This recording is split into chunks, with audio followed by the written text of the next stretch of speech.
La réaction des gens à la photo de l'équipe de France avec Emmanuel Macron et TDR mais libéré Cherki, il a une envie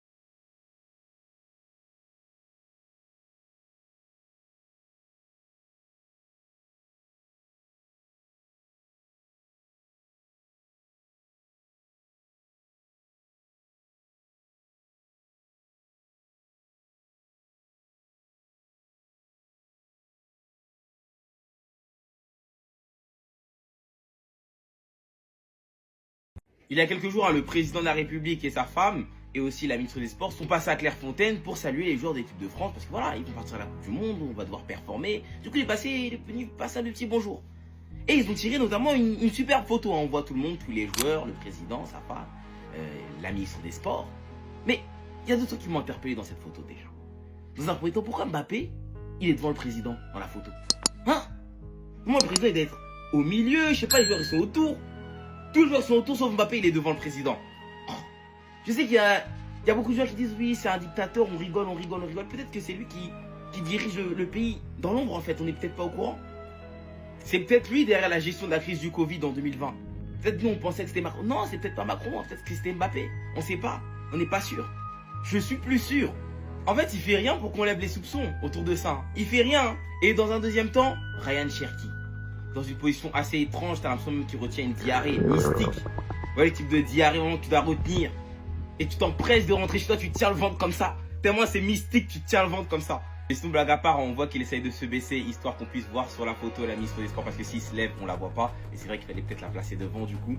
Je sais pas pourquoi ça a été fait comme ça. Bon, en tout cas, hein, la photo est bien drôle. Entre nous, Madrilènes, j'accepte qu'on puisse se faire des guéguerres Mbappé, Vinicius, ça me dérange pas. Mais par contre, les gens de l'extérieur qui viennent manquer de respect à Vinicius, là, ça, moi, je suis pas du tout d'accord avec ça. Hein. Vous venez à peine de découvrir 2 Ligues des Champions, Crary, vous commencez à vouloir manquer de respect aux joueurs du Real Madrid, qui ont prouvé beaucoup plus longtemps avant vous. Vinicius Junior, à son prime, il lave tous les ailiers du PSG.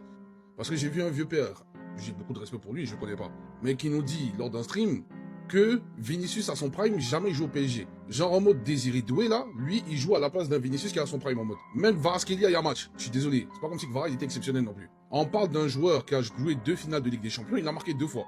Il en a remporté 2 également. C'est vrai que le PSG aujourd'hui vous avez 2 Ligues des Champions, tout ça, il n'y a pas de souci. Donc le comparatif il est pas usurpé entre Vinicius et Kvaratskhelia, pas de souci.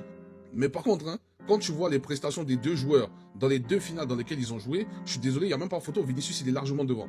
Donc avec tout le respect que j'ai pour vous, profitez de votre victoire, arrêtez de dire des bêtises. Vinicius Junior saison 2023-2024 est une des versions ultimes des ailiers dans l'histoire du foot. Si ce n'est la plus belle version d'un ailier. Donc s'il vous plaît, tranquille, t'as vu, tranquille.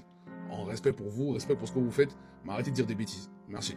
Ah mais les gars, en fait je vous le dis, hein, si on va pas minimum en demi-finale avec cette équipe, c'est un échec. Est-ce qu'on se rend compte de la photo les gars, de ce qu'on a dans le vestiaire de l'équipe de France? Juste le trio là, Michael Olise, Ryan Cherki, Kylian Mbappé. Ça pue le football, ça pue le football. Et les trois ils ont pas le même jeu. Hein. Mais qu'est-ce qui pourrait bien s'entendre sur le terrain? Et tu rajoutes à ça le Ballon d'Or 2025. Bon après c'est vrai que Dembélé en équipe de France c'est pas le même qu'au PSG. Mais en vrai on est tellement hype pour cette Coupe du Monde. J'ai hâte de voir si ça va être un top ou un flop. Parce que généralement, quand tu réunis des individualités comme ça, généralement, ça flop. Mais là, les gars, il n'y a pas de quoi. S'il vous plaît, ne flopez pas. Deschamps, j'espère que tu vas bien choisir ta compo. J'espère que tu vas bien choisir ton attaque. Parce que tu mets Cherki avec Olise, Kylian et Dembouz, ça peut tellement terroriser des défenses. Surtout que là, on voit à l'entraînement comment ils s'entendent déjà les trois. Cherki s'est déjà adapté à l'attaque, il s'est déjà adapté au groupe. Kylian Mbappé, il a l'air très en forme. Michael Olise aussi. Ils ont bossé leur cardio il n'y a même pas 2 jours de ça. Je suis trop hype, les gars, pour la Coupe du Monde avec l'attaque des Bleus. Je suis trop hype.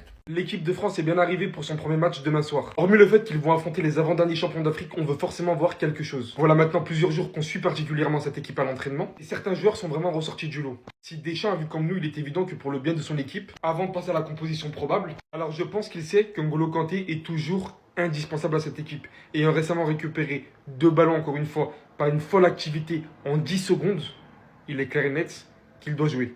Il a aussi notamment dû voir que Olysée est juste ingérable et qu'il a envoyé ses coéquipiers de partout. Que Cherki arrive littéralement à être impliqué sur toutes les actions de son équipe. Et pour finir, qu'il ne le trouvera pas non plus meilleur que Mbappé actuellement devant les cages. Eh bien ça tombe bien puisqu'on vient d'apprendre que le 14 probable pour demain sera apparemment constitué de Michael Olysée, Marcus Thuram, Ryan Cherki et Kylian Mbappé. Vous rappelant que ce sont les premiers arrivés, que le groupe parisien ne s'est pas entraîné autant qu'eux. On y perçoit par exemple la présence de Marcus Thuram, il est évident que lui voudra marquer énormément de points demain. Il semble bien qu'on aurait aussi un double pivot apparemment constitué de Tchouaméni et de Rabiot. Personnellement, je kifferais voir Kanté. Et en défense, on aura apparemment Koundé, Konaté, Upamecano et Théo Hernandez, bien évidemment Maignan en tant que portier. Voyons voir comment ça s'annonce, une chose est sûre, et je pense qu'on l'est tous dans le même cas, on a tout simplement hâte de voir l'équipe de France jouer.